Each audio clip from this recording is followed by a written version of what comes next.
Eu sou Mário Persona e essas são as respostas que eu dei aos que me perguntaram sobre a Bíblia. As organizações religiosas não vêm de Deus? Era essa a sua dúvida. E realmente, tudo o que você escreveu, não é? Foi o que aconteceu. Várias igrejas locais foram surgindo, todas elas tinham aval divino para se organizarem.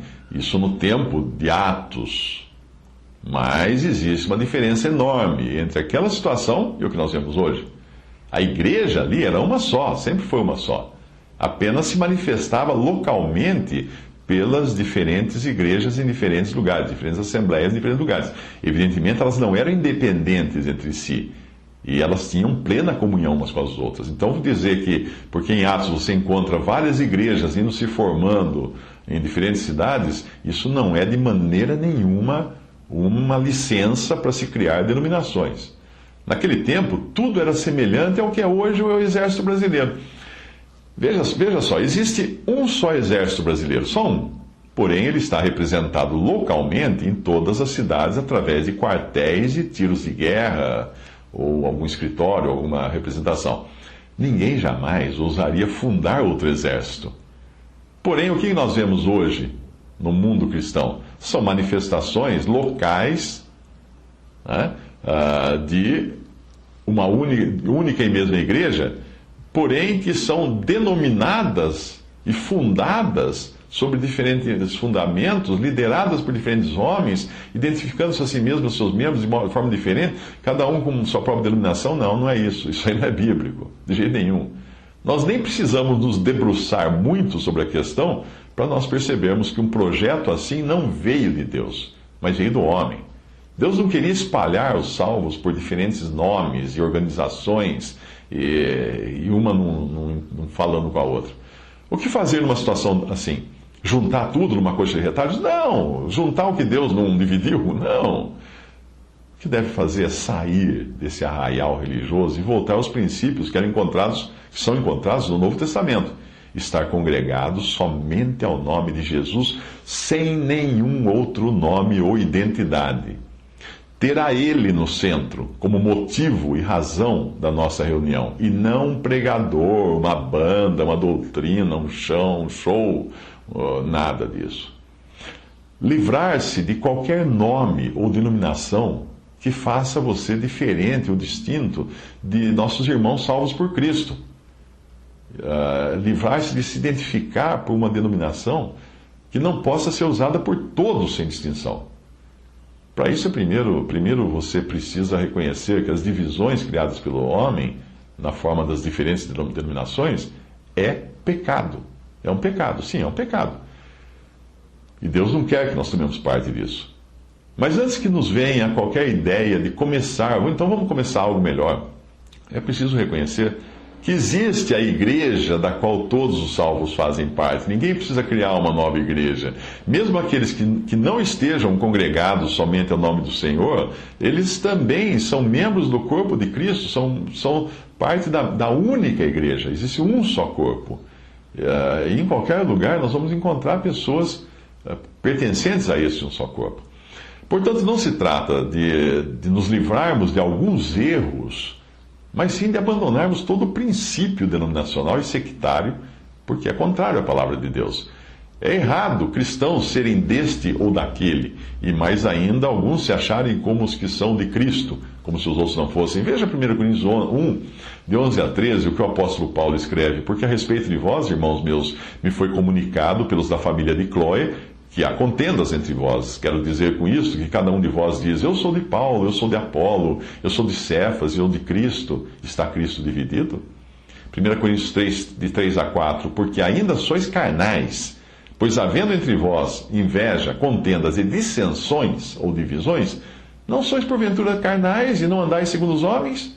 Porque dizendo um eu sou de Paulo e outro eu de Apolo, porventura não sois carnais? Considerando que todas essas denominações, em maior ou menor medida, têm suas próprias formas de governo e eleição de líderes, nós precisamos entender também como a liderança local era levantada na igreja no princípio e como deveria ser também hoje.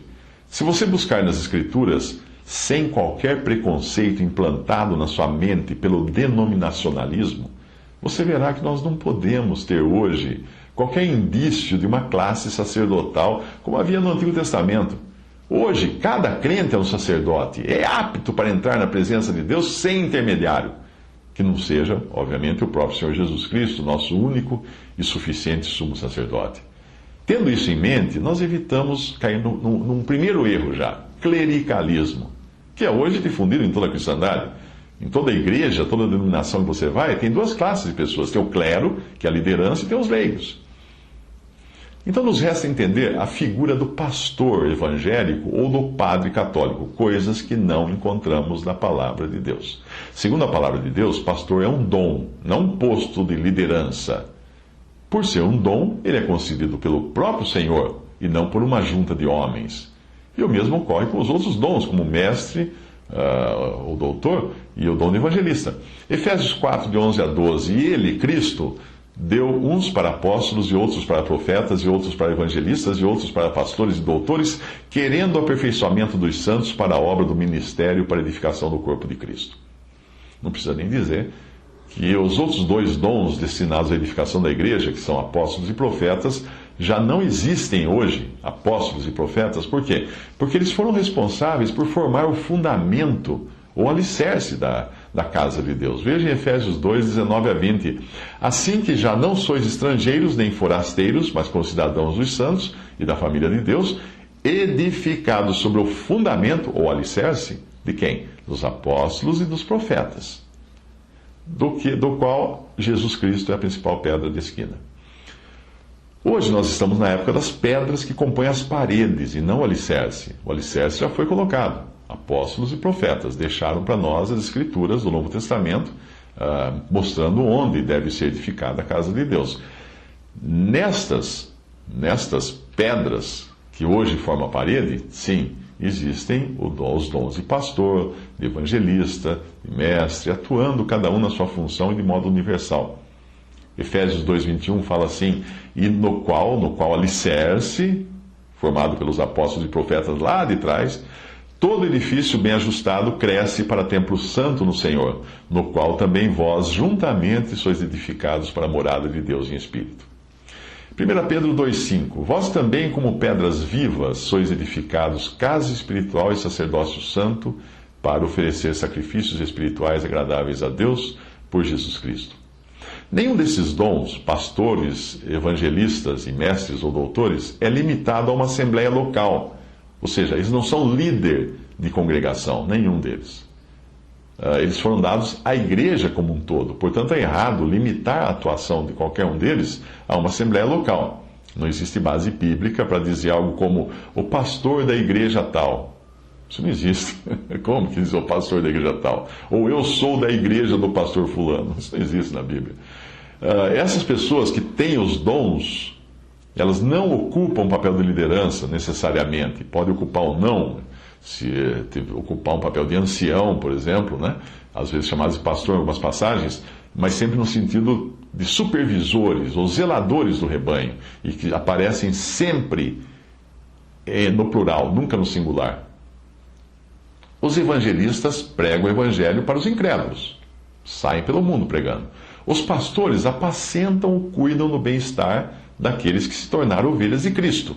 E os mestres ou doutores alimentam essas ovelhas com essa doutrina.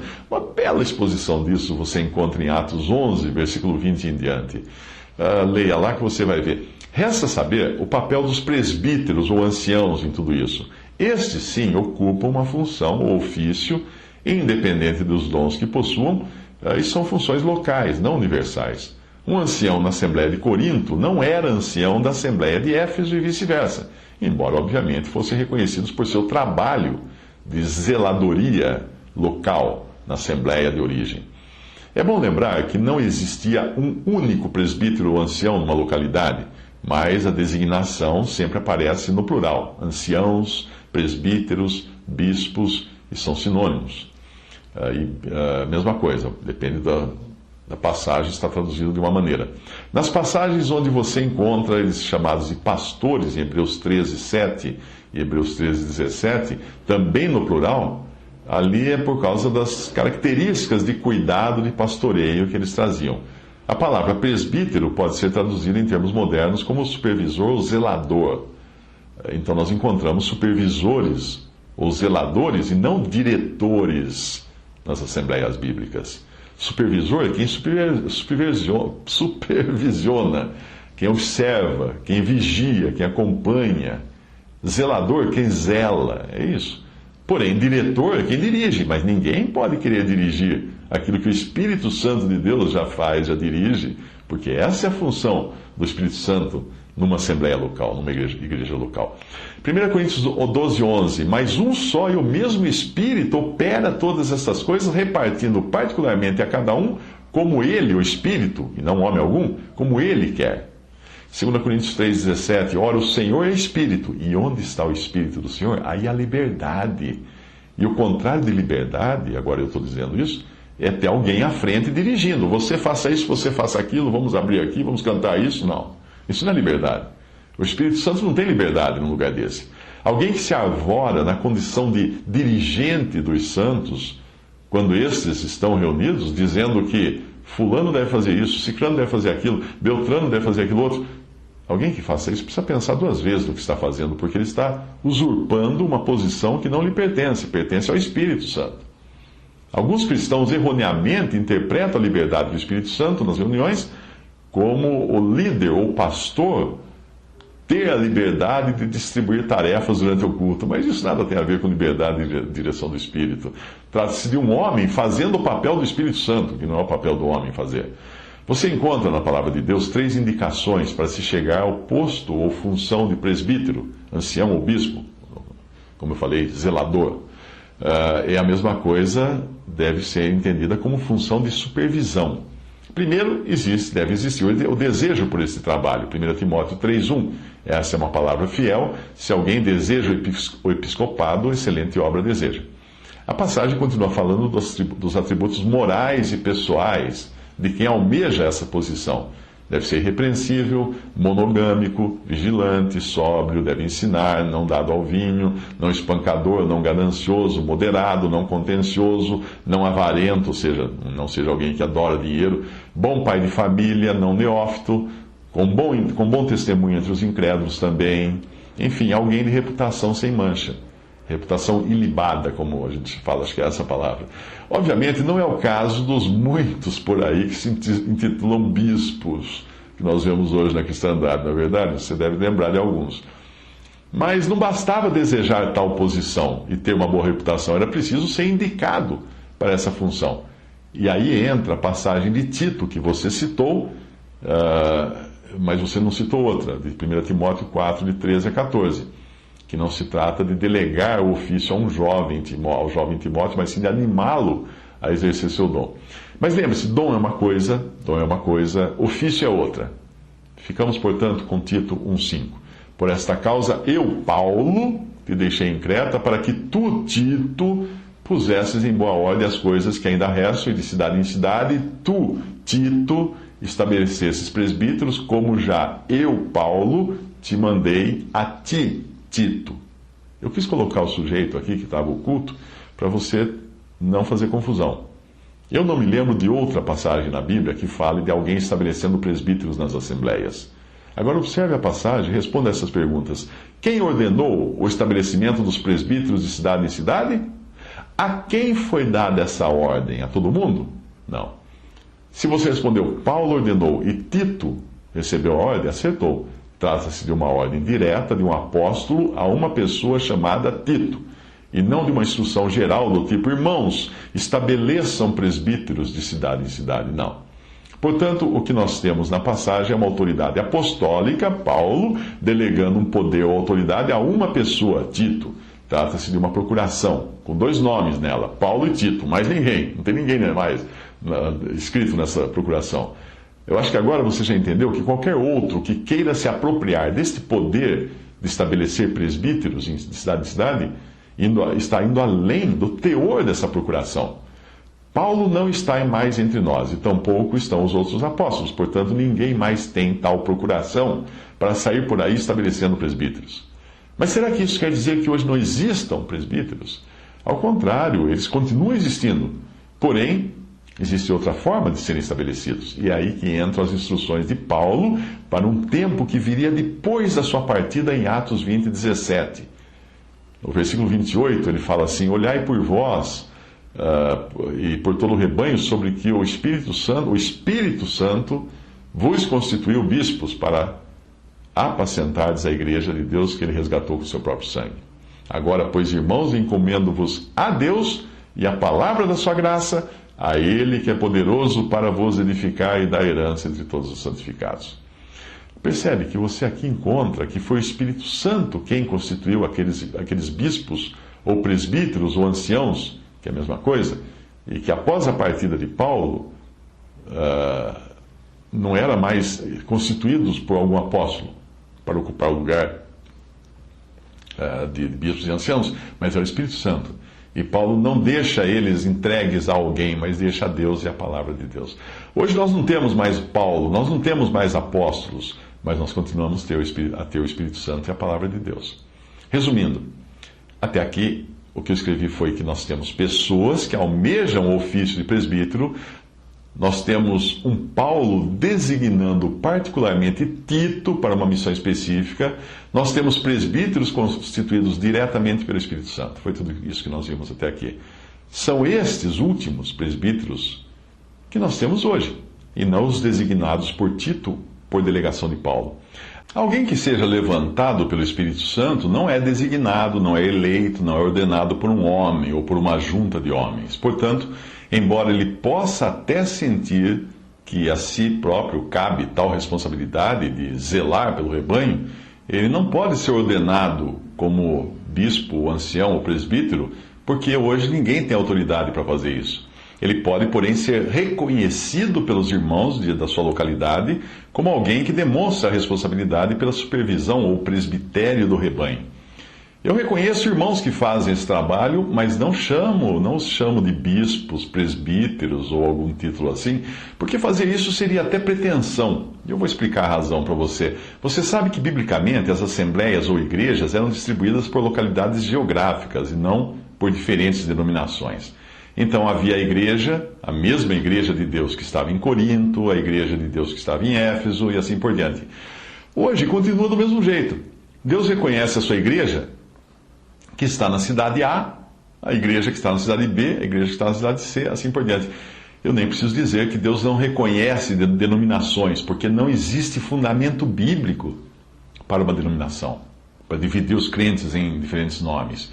Muito bem, quem são os presbíteros da cidade A? Todos aqueles crentes na cidade A que o Espírito Santo constituiu para supervisionar o rebanho de Deus, que fazem parte da igreja de Deus que está na cidade A. Simples assim. Hoje, claro, eles estão espalhados em várias denominações, mas Deus ainda continua cuidando do seu povo. Quando você entende isso, acaba percebendo que seria muito orgulho e pretensão uma pequena parcela dos crentes da cidade A, constituídos como comunidade, denominação, ou até os reunidos ao nome do Senhor, seria a pretensão decidir eleger alguns do seu grupo como presbíteros da cidade A. E os outros, não são o quê? Eu espero que isso lhe dê uma visão clara de como é o governo estabelecido por Deus para a sua igreja. É algo muito diferente daquilo que você encontra nos milhares de sistemas ou organizações religiosas que os homens criaram e denominaram igrejas segundo seus próprios caprichos.